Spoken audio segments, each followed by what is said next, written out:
I'll never forget the look of my face reflected in my grill lid as the red and blue lights flashed across my backyard. There I was just flipping burgers for a few friends when two police officers walked through my side gate.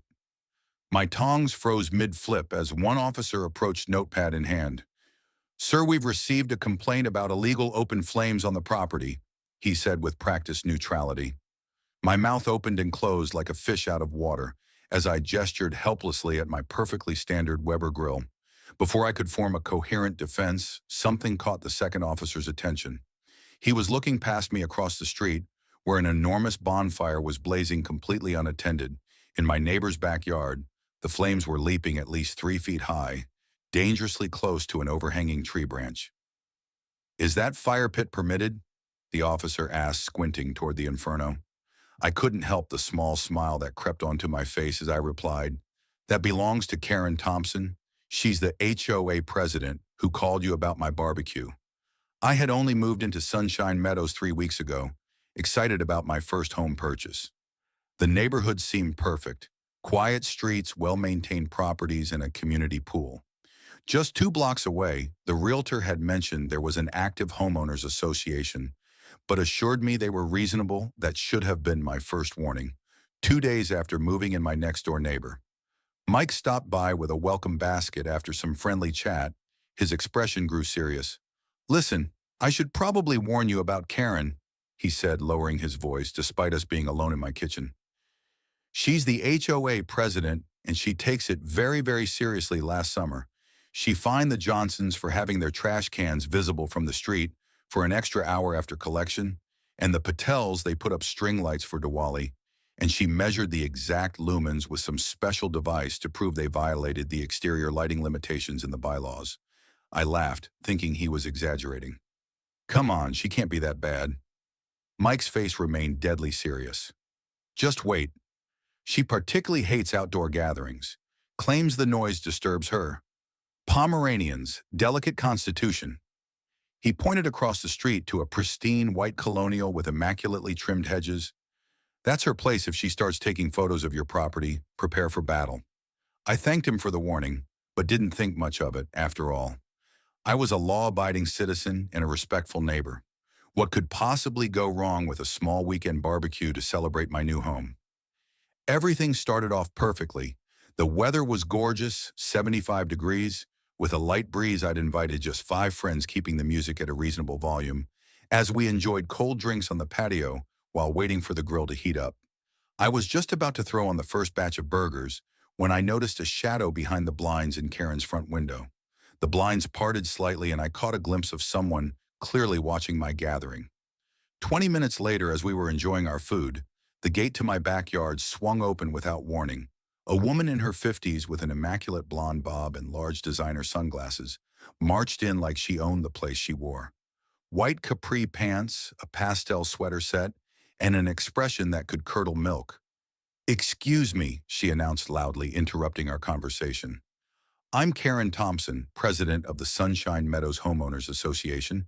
She said this as if introducing herself as the Queen of England.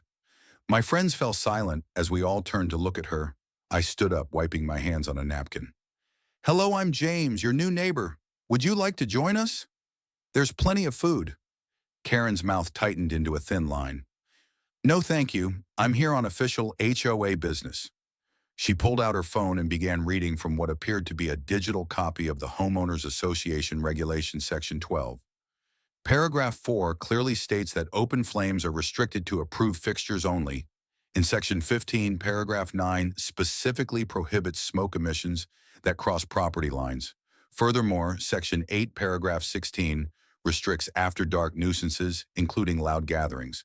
I blinked, trying to process this barrage of rules. "Ma'am, this is just a standard barbecue grill, and it's only 6:30 in the evening. We're keeping the noise down, and I've reviewed the HOA guidelines I received when I purchased the home. There's nothing prohibiting barbecues." Karen's eyes narrowed behind her sunglasses.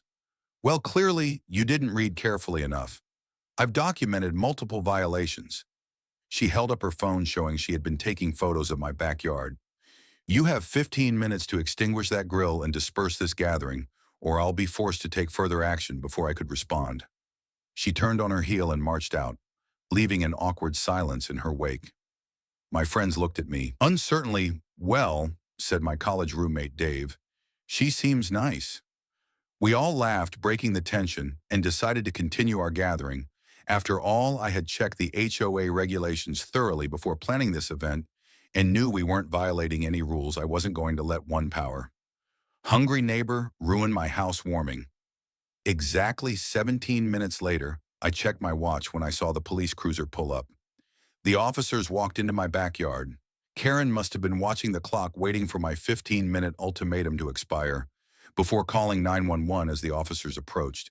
I noticed Karen standing at the edge of her driveway, arms crossed triumphantly, watching the scene unfold after explaining the situation to the first officer. I couldn't help but point out the irony, officer. I understand you're just doing your job, but if open flames are such a concern, you might want to take a look at that. I gestured toward Karen's yard where her unattended fire pit continued to blaze dangerously. The second officer, who had been quietly observing until now, raised his eyebrows. "Sir, please continue your gathering. We need to check something." Both officers walked across the street toward Karen's property.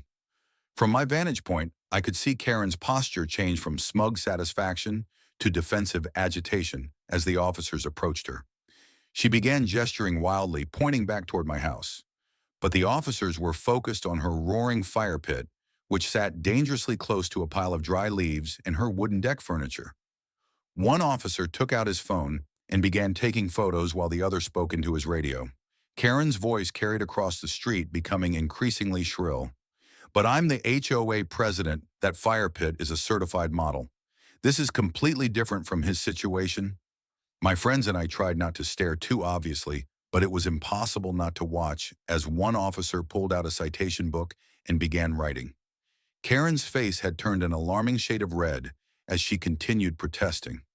The officers remained calm and professional, but it was clear they weren't swayed by her arguments. About 15 minutes later, one of the officers walked back to my property. "Sir, sorry for the interruption to your gathering. You're not in violation of any fire codes. Your grill is a proper distance from structures and is being attended." He glanced back at Karen, who was now on her phone, gesticulating frantically. "Just a word of advice, you might want to familiarize yourself with your HOA bylaws, but from a legal standpoint, you're fine." I thanked him and offered him a soda, which he politely declined as the police cruiser pulled away. Karen stormed into her house, slamming the door so hard I could hear it from across the street. My phone buzzed with a notification. Somehow I had been added to the neighborhood group chat, and it was exploding with activity. Someone had witnessed the entire scene and shared it with the group messages poured in. Did Karen seriously call the cops on a barbecue while her own fire pit was violating actual fire codes? Anyone got pictures of the citation? This is priceless. Fourth time this month, she's called authorities on neighbors. This has to stop. Within an hour, several neighbors had stopped by my gathering, introducing themselves and bringing additional side dishes and drinks. It turned into an impromptu block party with everyone sharing their own Karen stories. Apparently, she had been terrorizing the neighborhood for 3 years, since being elected HOA president in a low turnout vote where she was the only candidate around 9 o'clock. Mike pulled me aside. "You'll never believe this," he whispered, showing me his phone. Someone had posted a copy of Karen's citation to the group chat. She had been fined $500 for multiple fire code violations, including an unpermitted fire pit installation, exceeding maximum flame height regulations, and creating a hazardous condition with combustible materials too close to an open flame. The next morning, Karen sent a message to the group chat, claiming there had been a misunderstanding regarding the minor incident at her property. She insisted she had been conducting a routine safety check of all neighborhood fire features as part of her HOA duties. Nobody was buying it. The monthly HOA meeting was scheduled for the following Tuesday. I decided to attend, curious about how Karen would handle the situation. The community center was packed. Apparently attendance was usually sparse, but news of Karen's hypocrisy had brought out a record crowd. Karen tried to maintain her composure as she called the meeting to order, but her hands shook slightly as she shuffled her papers when she reached the agenda item labeled Safety Compliance Review.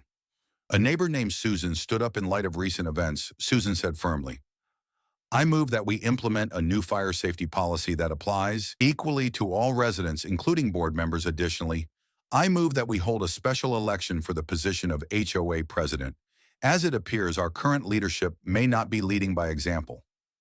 The room erupted in applause. Karen's face drained of color as the motion was seconded and quickly passed with overwhelming support when the votes were tallied for her removal. It was 47 in favor, 1 against. I didn't have to guess who cast the dissenting vote as Karen gathered her belongings, visibly fighting back tears of humiliation. She stopped beside my chair. "I hope you're happy," she hissed through clenched teeth. "I've devoted 3 years to maintaining property values in this neighborhood, and this is the thanks I get." Undermined by a newcomer who doesn't understand how things work here. Before I could respond, the newly appointed interim president called out, "Oh, Karen, don't forget to pay that $500 fine before the deadline." I'd hate to see additional penalties assessed.